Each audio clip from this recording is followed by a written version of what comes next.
When we focus on what we can't control, it's easy to get stuck in a rut. Indeed, the more we concentrate on events outside our control, the more we are likely to experience worry, anger, and frustration. On the other hand, when we focus on what we can control, we feel happy, confident, empowered, and accomplished. But how can we know what is under our control and what is not? In this video, we'll look at whether or not we have control over our emotions and thoughts. How?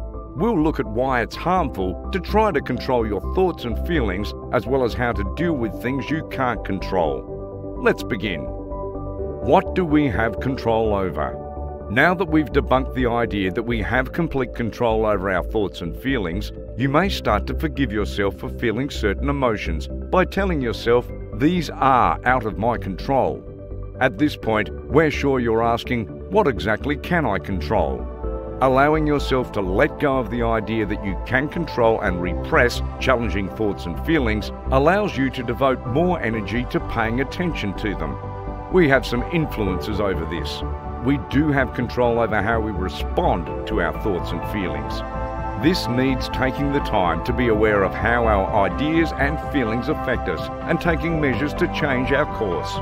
Similarly, we have more control over our actions than we do over thoughts and feelings. For example, we can be very afraid while still acting bravely.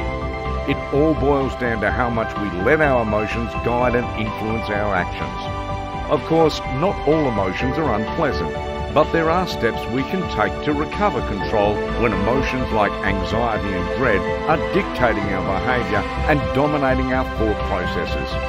This level of control is related to our emotional intelligence, or our ability to separate our emotions from our reactions. Going through life on autopilot can make it difficult to build emotional intelligence and self-doubt.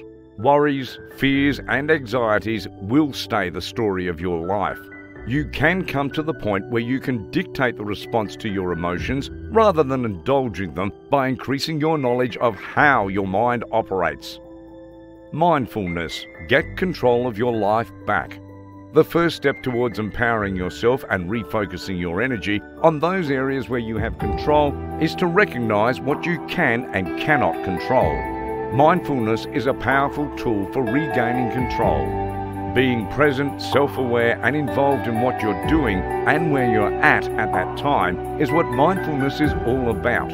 We train our attention to monitor and change our behaviour in response to our thoughts and feelings when we practice mindfulness. Slowly, we can learn to focus our attention on the present moment and to be more attentive to what is going on in our heads and how we react to the environment around us. We can all benefit from mindfulness transformational potential. Here are some ways to help you get started on reclaiming control over the things you can control. 1. Pay attention to your feelings and thoughts. Mindfulness encourages us to let go of the notion that we have control over thoughts and feelings. Instead, it encourages us to pay attention and become more conscious of our emotions. You will have more control over the power of your behaviour if you are in sync with the ebb and flow of your mind. Mindfulness is a control process in this regard. You'll realise that the voice in your head isn't always to be trusted when your knowledge of your emotions and how you respond to them grows. Recognising that your ideas can be harmful at times and that they don't have to dictate your behaviour is a major step towards reclaiming control over how your thoughts and feelings influence your actions. 2. Keep your attention on the now. Mindfulness is a skill that may be used at any time and in any place. An important skill in developing a mindful state is keeping your focus in the present moment. Now is all that you have. It's all that you can affect, and in a way, it's all that matters. The reason for keeping the mind in the present is that this is the most likely place to find tranquility and peace of mind. It's where we're most aware of our emotions, ideas, and feelings, as well as where our concentration is sharpest. When your attention is focused on another place in time, thoughts and sensations that remain in the past or future may not only distract us, but they can also result in conditions like despair and anxiety. So what does it mean to be in the present moment, and how might it help us to reclaim control? bringing your attention to the present by turning into your senses and observing the sights, smells, sounds, and feel of the environment around us. When your mind is concentrated in the now, it is not preoccupied with what might have happened or what might happen next. It permits you to see your emotions and thoughts as transient rather than permanent. When you find yourself becoming caught up in negative thoughts and feelings, being conscious of the present allows you to refocus your attention. This puts you in control of how your emotions affect you. 3. Take action to bring about change. It takes practice to pay attention to your thoughts and feelings and to teach your mind to focus on the present. However, the more you do it, the better you'll get, and the end result might have a great impact on your health. The last point we made about taking action was to set some attainable goals to get you started on your journey. Thinking about where you want your life to go and who you want to become is a surefire strategy to motivate you to take action to make positive changes. 4. Recognize your fears. Consider what you're worried about might happen. Do you believe the outcome will be disastrous? Will everything end? Do you have any doubts about your ability to handle disappointment? In most cases, the worst case scenario isn't as bad as you might think. There's a chance you're more powerful than you realise.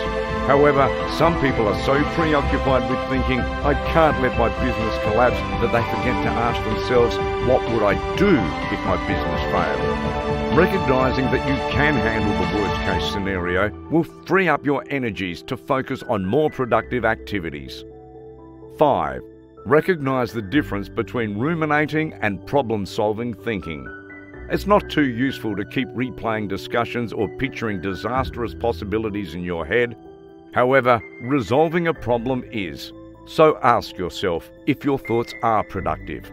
Keep working on solutions if you're actively tackling a problem, such as trying to identify strategies to improve your chances of success. Change the channel in your thoughts if you're wasting your time ruminating.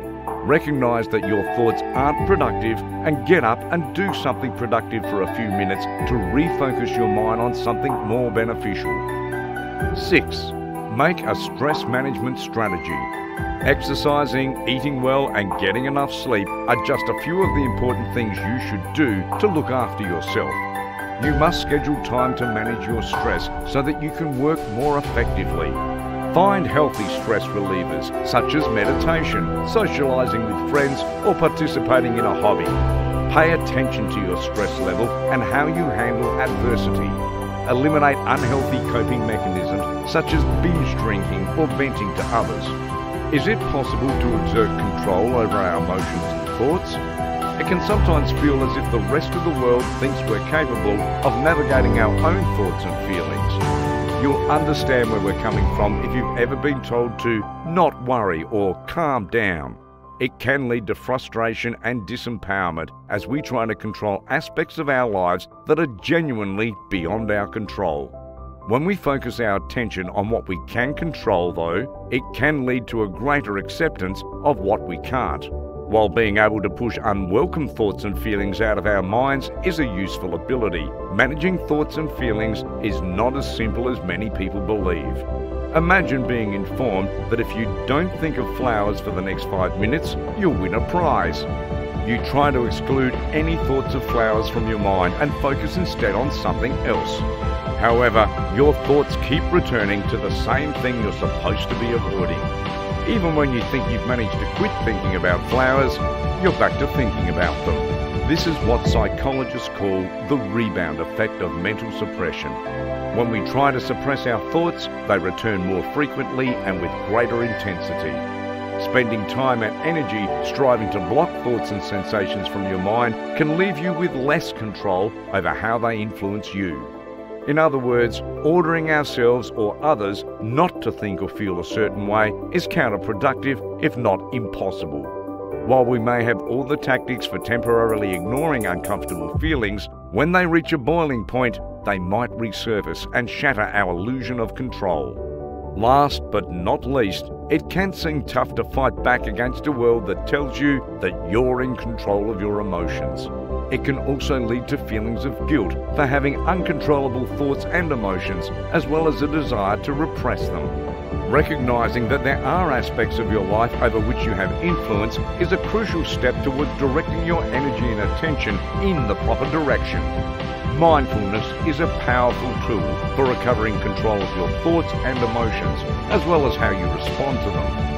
The process of refocusing your attention to the present moment with practice will go a long way towards assisting you in acknowledging that you're feeling a certain way, knowing that it isn't permanent, and taking steps towards the life you want to live. That's all for today. We hope you have found the video helpful. If so, then do not forget to like and subscribe to the channel. Also, press the bell icon to get notifications about upcoming exciting content.